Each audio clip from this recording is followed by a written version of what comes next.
النهارده يا شباب اعلمك ازاي تنشر الفيديو بتاعك او ترفع الفيديو بتاعك على قناتك على اليوتيوب بالطريقه الصحيحه للمبتدئين. طبعا لو لسه ما اشتركتش في القناه ادخل اشترك في القناه وفعل زر الجرس على الكل.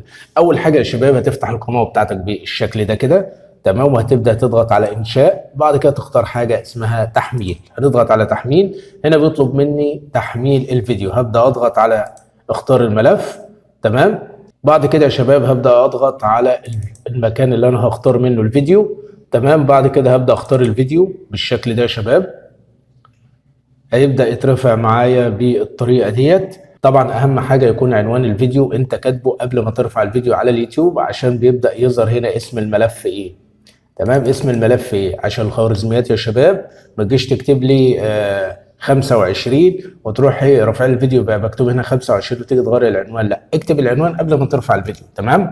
طيب الفيديو بتاعنا هنا بيقول تفعيل ميزه السوبر شات. سوبر شات هبدا طبعا اعمل له فاصل هنا بالشكل ده كده. بعد كده طبعا هاجي هنا مثلا ممكن اجي اكتب والملصقات العجيبة، تمام. بعد كده هبدأ أعمل الفاصل بتاعي. بعد كده هاجي هنا عند السوبر سينكس وهبدأ إيه أعمل الفاصل، تمام. بعد كده هنا زيادة أرباح، لزيادة أرباح ممكن أجي أكتب اليوتيوب، عفوا اليوتيوب، تمام. يبقى أنا كده كتبت عنوان الفيديو بتاعي تفعيل ميزة السوبر شات، وبعد كده السوبر شات بالإنجلش والملصقات العجيبة، تمام. بعد كده عملت ايه الفاصل سوبر ثانكس، تمام، وعملت فاصل. بعد كده لزيادة الارباح اليوتيوب، تمام. بس كده تمام. ممكن ابدا اخد العنوان ده كده بالشكل ده كده وابدا احطه ايه عندي تاني في الوصف، تمام. وممكن عشان برضو ما يبقاش الاتنين ظاهرين مع بعض ممكن اجي مثلا على جوجل بارد، تمام. اجي ايه على جوجل بارد. طب ايه هو جوجل بارد؟ جوجل بارد خاص بالذكاء الاصطناعي. تعالى في جوجل كده المتصفح واكتب جوجل بارد اهي جوجل بارد، تمام، واختار اول خيار. بعد كده ابدا اكتب له مثلا هنا ثواني. بعد كده ابدا اكتب له مثلا هنا انا عايز وصف، مثلا وصف لفيديو، ده بالذكاء الاصطناعي يا شباب. وصف الفيديو مثلا عن وليكن الألف مشترك، الألف مشترك، تمام. هيبدأ يظهر معاك ماشي ماشي وصف بالألف مشترك، تمام. طيب لو انت بقى عايز كلمات مفتاحية، عايز مش عارف ايه، بيبدأ يكتب معاك، تمام. انا كده كده مجهز الوصف بتاعي اهو زي ما انتم شايفين. ميزة السوبر شات هي ميزة على منصة اليوتيوب تسمح للمشاهدين بإرسال رسائل مميزة تظهر بشكل بارز في بثك المباشر او العرض الاول لفيديوهاتك. يمكن المشاهدين دفع مبلغ مختلف مقابل هذا الرسالة، مما يسمح لك بالتفاعل معهم بشكل مباشر وزيادة الارباح. هبدأ اخد ايه الوصف ده واروح على الفيديو بتاعي وابدا انزل كده وابدا احط ايه الوصف بتاعي، تمام. ملحوظه يا شباب، انتوا لاحظتوا دلوقتي ان انا اول ما رفعت الفيديو الوصف ده ظهر معايا. طب ليه هو ظهر معايا؟ عشان انا عامل اعدادات القناه. طب ايه هي اعدادات القناه؟ اعدادات القناه الفيديو ده انا هسيبه لك هنا في علامه الاي، وهسيبه لك في شاشه النهايه، وهسيبه لك كمان في الوصف. تقدر تدخل تتفرج على الفيديو وتعمل اعدادات القناه بالشكل ده، تمام، عشان تسهل عليك حاجات كتير، تسهل عليك روابط انت حاططها في الوصف، تسهل عليك حاجات كتير جدا، تمام. ابدا اعملها دلوقتي الخطوه دي وانت بتتفرج على الفيديو. بعد ما تخلص الفيديو ده ادخل على الفيديو بتاع شرح اعدادات القناه، تمام. بعد ما كتبنا هنا يا شباب هي ميزه على منصه اليوتيوب تسمح للمشاهدين بارسال رسائل مميزه بشكل بارز في بثك المباشر او العرض الاول، تمام. ممكن المشاهدين دفع مبلغ مال مختلف، تمام. هبدا انزل كده وهرجع تاني للمكان ده وهبدا اجيب هنا، تمام. يمكنك تفعيل ميزتين اللي هي ايه ميزه السوبر شات. يمكنك تفعيل الميزتين بشكل مستقل، اي يمكنك تفعيل سوبر شات دون تفعيل سوبر ستيكرز، والعكس صحيح. يمكنك تحديد مدة تظهر رسائل سوبر شات في شاشة بثك المباشر. يمكنك تخصيص أسعار رسالة السوبر شات. يمكنك تخصيص ملفات المتاحة لشراء السوبر ستيكرز، تمام. أنا ممكن أبدأ أخد برضو الوصف ده كده وأبدأ أخده كوبي أو نسخ وهبدأ إيه راح أحطه هناك، تمام، بالشكل ده يا شباب. طيب هاجي تاني، أنا كنت كاتب تاني في جوجل. تمام، قعدت كده ايه وقبل ما اصور الفيديو قعدت ايه ادخل كده واجيب كلمات معينه يعني عشان ايه ابدا اخد وصف من جوجل برضه. تمام، ما هي ميزه السوبر ثانكس؟ سوبر ثانكس هي ميزه على يوتيوب تسمح للمشاهدين بتعبير عن تقديرهم لمحتوى منشئ المحتوى من خلال شراء صور متحركه خاصه تعرض على فيديو. تتوفر هذا الميزه لمنشئ المحتوى على المؤهلين للمشاركه في برنامج شركاء اليوتيوب. تمام، لازم تكون مفعل ربح عشان تقدر تستفاد بالميزات دي. يعني لازم يكون عندك ال 500 مشترك وال 3000 ساعه، او ال 500 مشترك وال 3 مليون مشاهده على الفيديوهات الشورتس عشان تحصل على التمويل من المعجبين. تمام، اللي هو ده. تمام، انا كده خدتها واروح برضو في الوصف وابدا احطها. تمام، زي ما انتم شايفين يا شباب احنا كده ايه بنعدل كده. احنا خلصنا العنوان والوصف. تمام، هنبدا ننزل تحت. هنا هتبدا تختار اي صوره من الصور بتاعت الفيديو، يعني اي صوره من داخل صور الفيديو، او تختار صوره انت انشاتها بنفسك زي الصوره بتاعتي دي كده اهي. زي ما انتم شايفين كده يا شباب تفعيل ميزه السوبر شات. سوبر شات، الملصقات العجيبه، السوبر ثانكس. تمام، طيب احنا كده حطينا الصوره المصغره للفيديو. طيب هنبدا نختار هنا قائمه التشغيل اللي احنا نرفع عليها الفيديو. طبعا انا حاطط قوائم تشغيل اهيت. تمام، ممكن نحط في قائمه تشغيل مثلا انشاء قناه ناجحه، انشاء قناه يوتيوب ناجحه في 2024. هنبدا نحط كده وهنبدا نقول له تمام كده. انا حطيته في قائمه تشغيل انشاء قناه يوتيوب ناجحه في 2024. لو نزلنا هنا جايب لي ايه خيارين: نعم الفيديو مخصص للاطفال، لا الفيديو ليس مخصص للاطفال. انا طبعا عشان فيديوهاتي كلها مخصصه للكبار ومش مخصصه للاطفال، تمام، فعملت لا الفيديو ليس مخصص للاطفال وعملته من ضبط اعدادات القناه. عشان كده اول ما رفعت الفيديو جاب لي التحديده دي. طيب لو انا مش عامل اعدادات القناه هيبدا يجيب لي ايه الخيارات دي كلها مفتوحه ويبدا يجي لي خيار ثالث. تمام، هيبدا يجي لي خيار ثالث هنا موجود، وهيكون موجود هنا ايه متحدد عليه.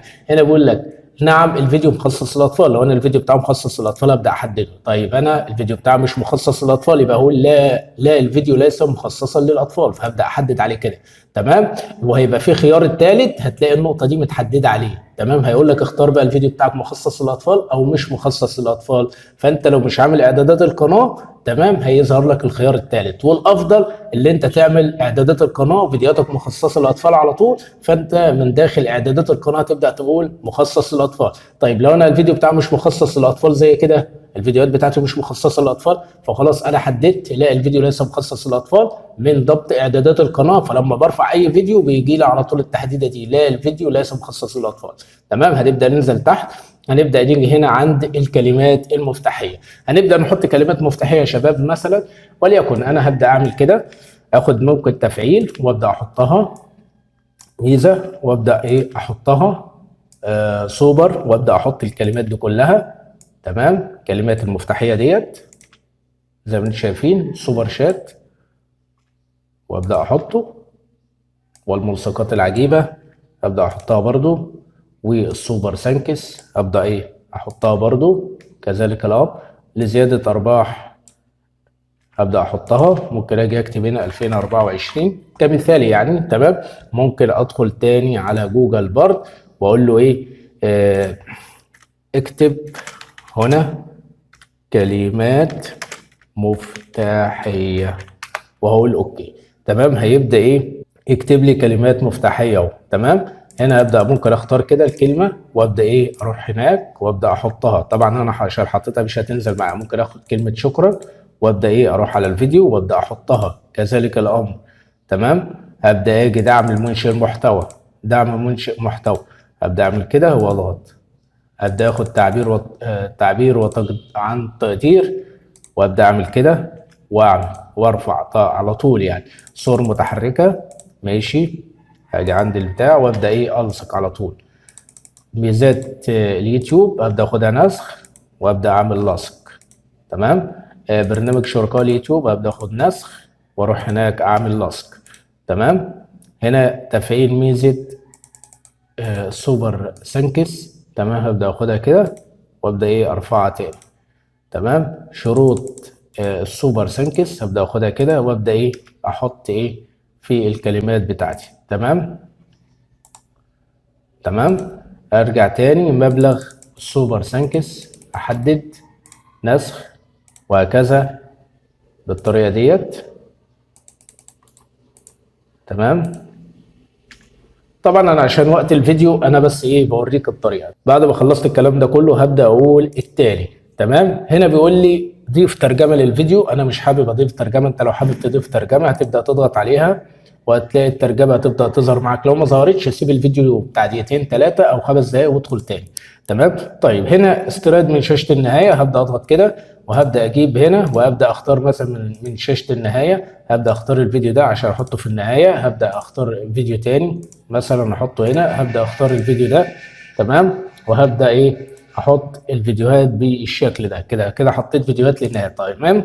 طيب هاجي عند اضافة البطاقات، هبدأ اسحب كده بالشكل ده يا شباب، وهبدأ ايه اضيف مثلا فيديو في البطاقات تثبيت مثلا، عمل تثبيت على فيديو، وابدأ اسحب كده التايم لاين. وبعد كده هبدأ ايه انزل تاني وهبدأ ممكن اختار الذكاء الاصطناعي. تمام. وهبدأ اسحب كده وهبدأ مثلا ايه احط ايه تطبيق الشاشة وابدأ اعمل كده. تمام. وابدأ اختار فيديو تاني مثلا. تمام. وليكن الكلام ده كده هيبدأ يظهر فيه علامة الاي، وهبدأ اقول له حفظ. تمام. بعد كده هبدأ اقول التالي. تمام. هنا حقوق الطبع والنشر لم يتم العثور على اي مشاكل، هقول التالي. تمام. اهم حاجة يا شباب تدخل على ضبط اعدادات القناة وتخلي الفيديو بتاعك لا اما خاص لا اما غير مدرج من اعدادات القناة. والفيديو ده زي ما قلت لك كان في علامة الاي، وهتلاقيه ظهر في شاشة النهاية، وهتلاقيه في صندوق الوصف، ادخل اتفرج عليه. لازم تخليه غير مدرج او خاص. لو خليته خاص تمام، خليته غير مدرج والافضل خليه غير مدرج. غير مدرج يا شباب لما انت بترفعه وحطه في قائمه تشغيل، لو اي حد دخل على قائمه التشغيل هيشوف الفيديو بتاعك. ليه؟ لانه غير مدرج. تمام. دي نقطه. تاني نقطه، ليه انا بقول لحضرتك خلي الفيديو بتاعك خاص او غير مدرج؟ عشان لو انت حضرتك مخليه علني والفيديو اول ما ترفع القناه هيبدا يظهر بشكل علني، واليوتيوب اول حاجه بيتحقق من وجود مشاكل مطالبه بحقوق الطبع والنشر ولا لا، ولسه ما خلصش ايه التحقق بتاعه ان يشوف فيه مطالبه في الفيديو فيه مشكله والكلام ده كله، وفي مطالبه في حاجه انت اخطات فيها، في كلام محظور انت عملته عشان لو هيديك انذار او ايا كان. تمام. دي اول غلطه، اللي انت تخلي الفيديو بتاعك علني ويظهر على طول. الفيديو بتاعك لو اترفع على طول بشكل علني، طبعا الفيديو بتاعك هنقول مثال 1080، الفيديو بتاعك 1080 او 4K، فلما انت تعمله بشكل علني واول ما الفيديو يترفع على طول ويتعرض على المشاهد، انا كمشاهد دخلت اتفرجت على الفيديو جالي اشعار منك دخلت اتفرجت على الفيديو فلقيت الفيديو بتاعك اصلا الفيديو بتاعك صوره بهتانه. طب هي الصوره بهتانه ليه؟ لان اليوتيوب لسه بيعالج الجوده الاتش دي، بيعالج الجوده، وبعد كده بعد ما بيعالجها بتاخد له ربع ساعه، نص ساعه، تلت ساعه، 10 دقائق، يقعد يعالج في الجوده لحد ايه ما يخلي لك الفيديو بتاعك يظهر بالجوده اللي انت رافعه بيها، اللي هي الجوده الاتش دي او الفول اتش دي او ال4K.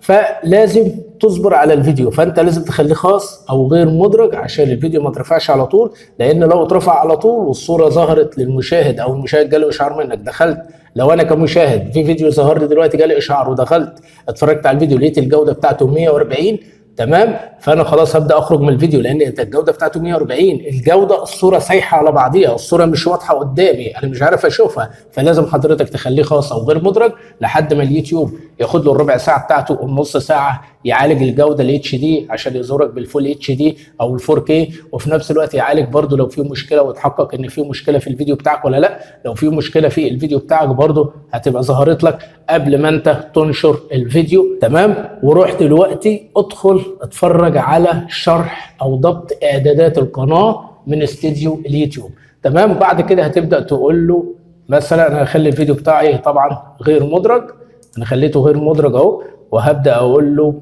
حفظ. كده الفيديو بتاعي هيظهر بغير مدرج. لو لاحظتوا كده يا شباب بتلاقي الفيديو بتاعي غير مدرج. اتمنى اكون وصلت لك المعلومه بشكل سليم. لو عجبك الفيديو لا تنسى الاشتراك في القناه وتفعل زر الجرس على الكل، واشوفكم في فيديو جديد. سلام عليكم.